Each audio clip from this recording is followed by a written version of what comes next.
सत्ता का दुरुपयोग है। अब इसमें आप बीजेपी के हैं, नीतीश कुमार जी का क्या है, नहीं, हम इस पर कुछ नहीं कह सकते, लेकिन अगर थोड़ी सी भी सच्चाई है तो उनको तो पेश करना पड़ेगा डॉक्यूमेंट। 11 मार्च को हमें धमकी मिली थी, तो मेरे पूरे परिवार या मेरे पर ही मतलब जान से मारने का प्रयास किया जा सकता है। तो हकीकत बता रहा है, जिसने फोन किया थाने को, आप उसी को फंसा रहे हो।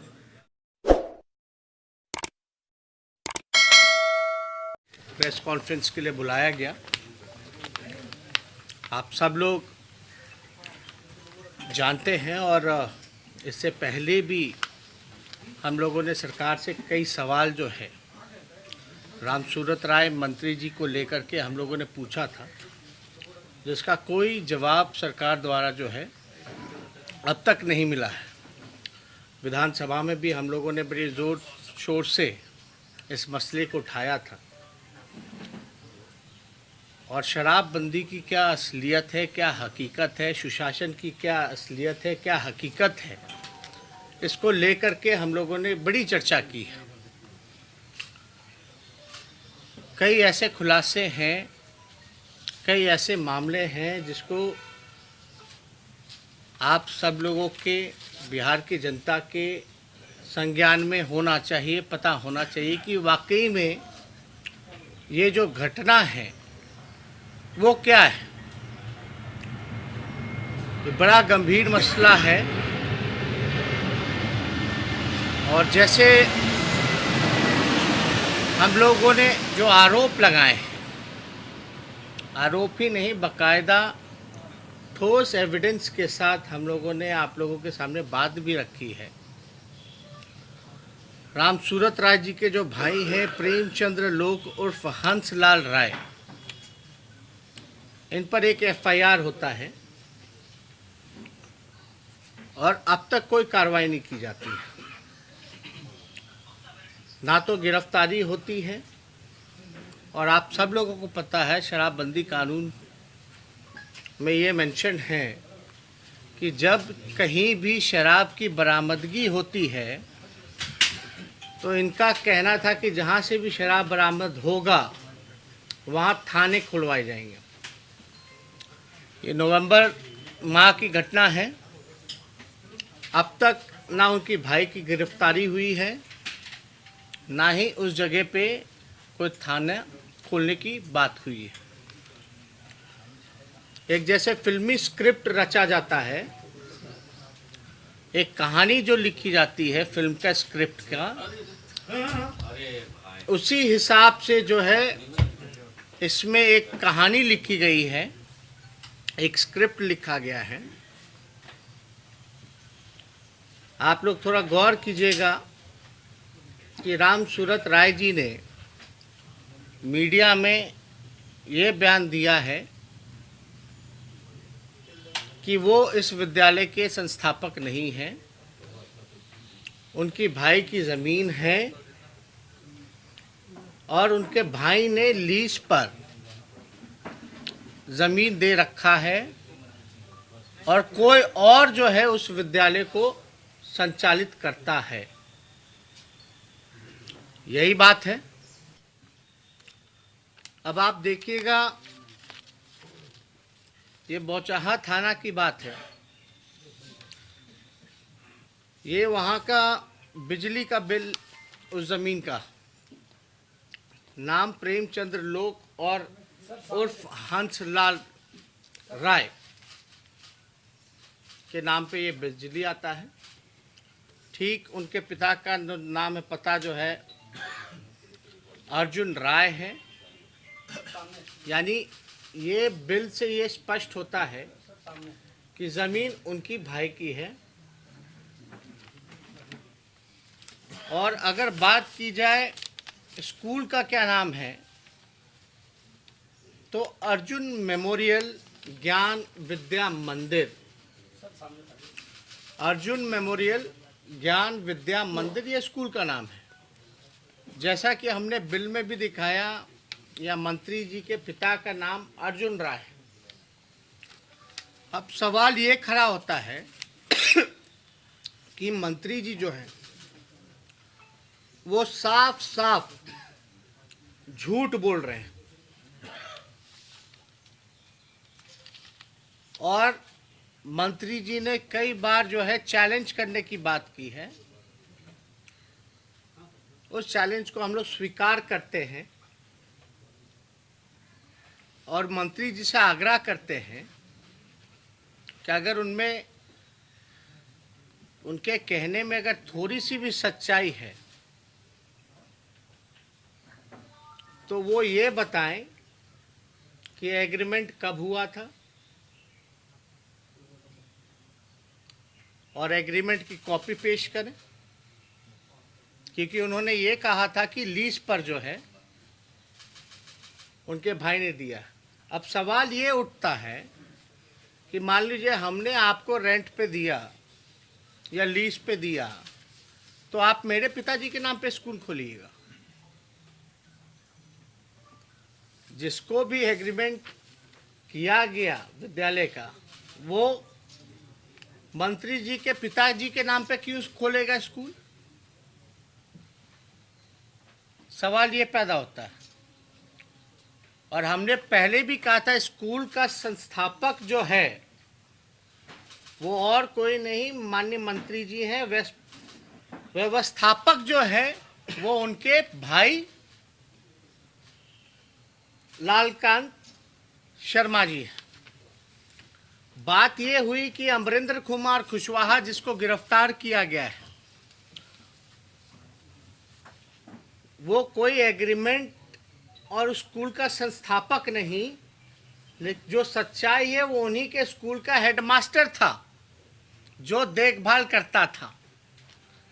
पहला झूठ नंबर 1 कि स्कूल जो था वो माननीय मंत्री जी का था, उनके भाई का था, जमीन उनके भाई का था, स्कूल का नाम उनके पिता के नाम पे था और जो अमरेंद्र कुमार की जो गिरफ्तारी हुई वो जो व्यक्ति है वो उसी स्कूल का मास्टर था।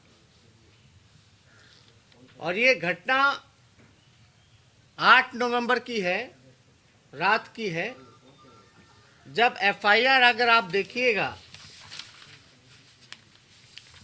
एफआईआर में यहाँ एक ट्रक का भी जिक्र किया गया है, एचआर नंबर है। जब ये कैंपस में रात में आया, जब दारू निकाला जा रहा था तो उनके भाई ने सबसे जो अमरेंद्र कुमार है जिसकी गिरफ्तारी हुई है, जो हेडमास्टर था, जिस पे मंत्री जी आरोप लगा रहे हैं कि यही काम करता था गलत, उसने सबसे पहले जो जानकारी जो है बौचाहा थाना को फोन करके दिया। क्या अमरेंद्र कुमार जिसकी गिरफ्तारी हुई जो हेडमास्टर था, उसने बौचाहा थाना में जानकारी दी कि ऐसा मामला है और फिर उसने जो है मंत्री जी के भाई को फ़ोन किया। मंत्री जी के भाई ने फ़ोन नहीं उठाया। अंतोगत्वा ये हुआ कि सरकार ने सरकारी दबाव में आकर के उल्टा ही अमरेंद्र कुमार को ही गिरफ्तार कर लिया। असली स्टोरी ये है। अब हम लोग ये कहना चाहते हैं कि जो गिरफ्तार हुए अमरेंद्र कुमार, अगर कोई एग्रीमेंट होता है आपसे हमसे तो पैसा तो आता होगा किसी खाते में, उसका थोड़ा अकाउंट का डिटेल थोड़ा पेश कर दे मंत्री जी कि फलना एग्रीमेंट है, इतना हमको अमरेंद्र कुमार द्वारा हमको ज़मीन के लिए पैसा मिलता है। पहली बात। दूसरा, कोई एग्रीमेंट का कॉपी होगा, कब हुआ कैसे हुआ, वो एग्रीमेंट की कॉपी को ज़रा जो है वो पेश करने का काम करें। अब आप लोग सवाल पूछिएगा कि भाई ये हम लोगों को जानकारी कैसे मिली। और आपको बता दें कि ये जो है चिट्ठी भेजने की कॉपियां हैं, जहां मुख्यमंत्री को भी चिट्ठी भेजी गई, डीजीपी को भी चिट्ठी भेजी गई और बड़े बड़े जितने प्रशासन के लोग हैं उन सब को जो है ये चिट्ठी भेजा गया। ये चिट्ठी जो है अमरेंद्र कुमार के जो परिजन हैं उनके द्वारा भेजने का काम किया गया, लेकिन अब तक कार्रवाई नहीं की गई। ये 12/11/2020 की ये सारा कॉपी है जो सच्चाई है, लेकिन जो बेगुनाह है उसको इस मामले में धर पकड़ जो है वो करने का काम किया गया। अभी हमारे साथ आपको हम बताना चाहेंगे कि अमरेंद्र कुमार जिसकी गिरफ्तारी हुई है उसके भाई हमारे साथ जो है वो हमारे पास आए थे। उन्होंने हमको जो है पूरी सच्ची बात जो है वो रखने का काम किया। हम चाहेंगे कि इधर आ जाओ। मेरा नाम अंशु भास्कर है और मेरे पिताजी का नाम रघुनाथ प्रसाद है और मैं मुजफ्फरपुर ज़िले के बोछा प्रखंड का रहने वाला हूँ। जैसे कि इस स्कूल की स्थापना श्री अर्जुन मेमोरियल विद्या मंदिर की स्थापना 2017 में की गई थी और इस स्कूल के मालिक प्रेमचंद्र लोक उर्फ हंसलाल राय जी हैं। हमारे बड़े भाई अमरेंद्र कुमार और हंसलाल राय जी के बीच यह बात हुई थी कि इस स्कूल का संचालन जो है अमरेंद्र कुमार के द्वारा किया जाएगा और तब से अभी तक जो है इस स्कूल का संचालन अमरेंद्र कुमार ही कर रहे थे। मैं भी उस स्कूल में जो है एक टीचर के रूप में पढ़ा रहा था। इसमें 7-8 नवंबर 2020 की मध्यरात्रि के समय जो है शराब लदा एक ट्रक जो है वहाँ मंगवाया गया और उसी समय भैया मेरे जो है अमरेंद्र कुमार उनके द्वारा जो है ज़मीन मालिक यानी स्कूल के जो मालिक हैं उनको कॉल किया गया, लेकिन वह कोई रिस्पांस नहीं दिए, जिसके तत्पश्चात जो है बोछा थाना अध्यक्ष को कॉल किया गया और वह मौके पर पहुंचे, लेकिन मतलब उन लोगों के दबाव में आकर के मेरे बड़े भाई को ही अरेस्ट करके ले गए और इसमें जो है सारा दोष जो है मेरे भाई के ऊपर ही लगा दिए। इसके बाद जब उनको जेल भेज दिया गया तो एक आवेदन लेकर हम बोछा थाना पर गए और उनसे रिक्वेस्ट किए कि सर मैं कॉल डिटेल्स निकाला जाए नंबर का और जांच करें, लेकिन उन्होंने वहां से तत्कालीन थाना अध्यक्ष ने गाली गलौज करके वहां से भगा दिया गया। उसके बाद हमने स्पीड पोस्ट के जरिए बोछा थाना अध्यक्ष, Muzaffarpur east DSP, Muzaffarpur SSP और डीआईजी और डीजीपी को जो है स्पीड पोस्ट के माध्यम से लेटर भेजे, जिसका यहाँ रिसीविंग है पूरा। और इसके बाद जो है 11 मार्च की शाम में जब मतलब ये मुद्दा जो है विधानसभा में उठा, उसके बाद 11 मार्च के शाम में जब 8 बजे के करीब में मैं होम कोचिंग पढ़ा करके अपने घर लौट रहा था, तभी एक अपाची सवार 2 आदमी थे, चेहरा पर गमछा लपटा हुआ था और उन्होंने धमकी दी कि अपने भाई को से मिलकर जाके बोलो कि वह जो है केस अपने ऊपर ही शराब का ले, नहीं तो तुम्हारे पूरे परिवार को जो है इसमें बर्बाद कर देंगे। और माननीय मंत्री महोदय साहब जी का जो बयान आया है कि यह विद्यालय जो है किराया पर ले करके अमरेंद्र कुमार इसका संचालन कर रहे थे, तो माननीय मंत्री महोदय साहब से आग्रह है कि वह जो है एग्रीमेंट को प्रस्तुत करें। इसमें एक गंभीर मसला ये भी आता है कि कुछ दिन पहले जो है इन पे दबाव डाला गया, धमकाया गया, इनको जो है धमकाने का काम किया गया है। ये अति गंभीर मसला है। अब गमछे पे, अब पाछे पे कौन व्यक्ति थे, किसके आदमी थे, यानी कहीं ना कहीं से इनके परिजनों के जान मान का भी खतरा है, जिसको हम सब लोगों को गंभीरता से लेने का काम करना चाहिए।